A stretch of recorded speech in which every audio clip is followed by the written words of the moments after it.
So Die Stropers, or The Harvesters, is a South African film about a young boy named Janu who lives on a farm in the Free State, and he's a plaasseentjie, you know, a real farmer's boy. And you know, he wakes up every morning very early and he works very hard all through the day, and that's his life. He kind of lives in this bubble of his little farm close to the town and the very few people that go to that town and that church. That's his entire life. That's his entire world. And one evening, his mom brings home a boy from the city who's recovering from drug addiction. It just throws a wrench into everything. Basically, they're trying to turn this boy into a plaasseentjie, like Janu. This boy's name is Pieter, and he's seen some stuff. This outsider from the city coming into this cocoon of this whole cultural, very traditional world. The whole reason I was excited to see it in the first place was that it screened at Cannes Film Festival in certain regard, which is pretty cool. I mean, that doesn't happen every day for South African movies. So it's quite an achievement, and I think probably deserves it. I think this movie's pretty phenomenal in a lot of ways, mostly phenomenal. There's a lot of stuff that doesn't quite work. A couple of nitpicky moments, like there's one scene where Janu is in his room alone late at night and he's praying, and it kind of turns into this dream sequence. But the way that they guide you into the dream sequence is that he's sitting next to his lamp and he turns off his bedside lamp, and then he turns it on again and he turns it off again, and that initiates this dream sequence. It was just kind of random, and it threw me out because it didn't quite work. However, the way that the dream sequence plays out is still very controlled and still very well crafted in terms of how it changes your opinion of Janu. And I think it's extremely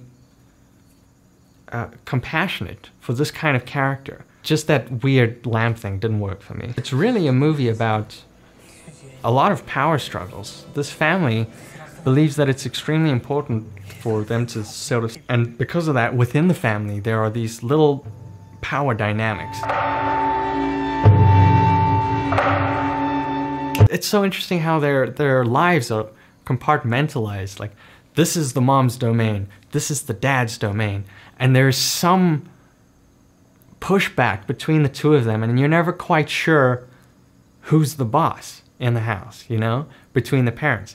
And that is kind of a smaller version of the main tension in the movie, which is Janu, who is this sort of, I mean, he's a strong guy. He's physically strong and he's capable, but there's something about him that his family is picking up.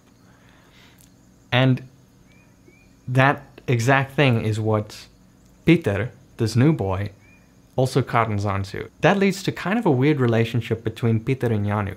In one sense, they're becoming brothers. They're starting to fall into these roles of being brothers and becoming good friends. And on the other hand, they're also having kind of a power struggle.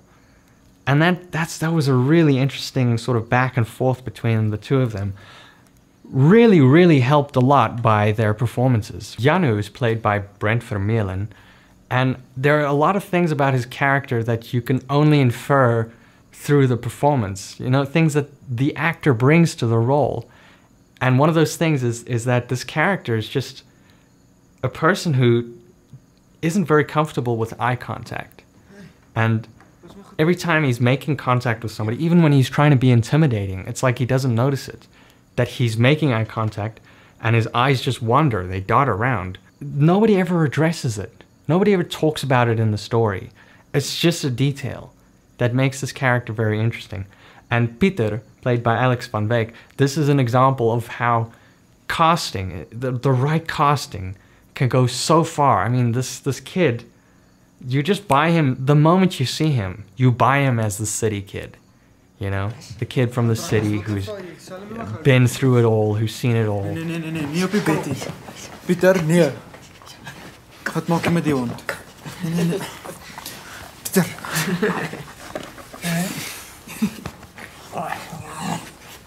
As much as I don't want to compare this to another South African movie, I think it's kind of unavoidable. There's this other South African movie called Inkseba. Forgive me if I'm saying that all wrong. Otherwise known as The Wound. And these two movies actually have a lot of stuff in common. Just the basic premise, one character who's very deeply embedded in the traditional way of life, some traditional part of South Africa, and another character who's from the city, who's a little bit more progressive, the Joburg character, you know, the modern character.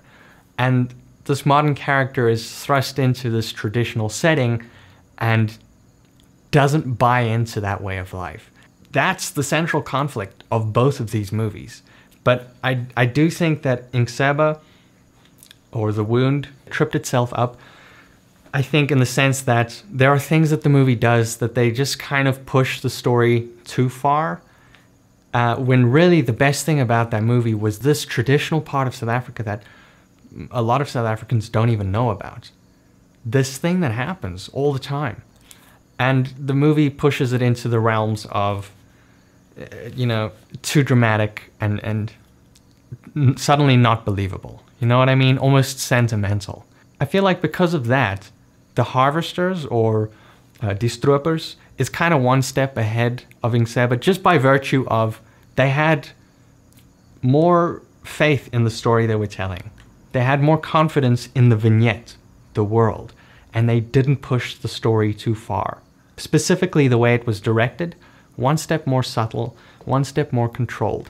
Every moment was control, and that was really beautiful. So I'm extremely excited by this, by the fact that South Africa is trying new things in its independent movie circles, that there are filmmakers here seeing the things that are totally unique about South Africa, stories that haven't been told in any other country in the world, that can't be told anywhere else in the world, and they're telling those stories.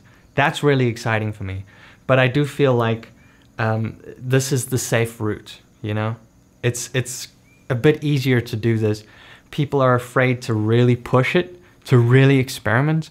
And so I'm hoping that these 2 or 3 good films, that they're stepping stones, that they're leading to something. I just hope other filmmakers see this kind of stuff and say, hey, we can do something totally experimental. Because that's what I want. I want that crazy, crazy experimental South African filmmaker. All in all, a really great movie. It did have its dips, points where I was bored, or, you know, it's the same kind of thing as I had with Captain Marvel, where I knew it was going to happen, where the scene was leading, and then I just had to wait for the movie to get there, and that was boring. But overall, great experience. I saw it twice. So, you know, if I finish this review and the movie is still in theaters, give it a try. You know, buy it on DVD or Blu-ray or something. Just support these filmmakers. Why not?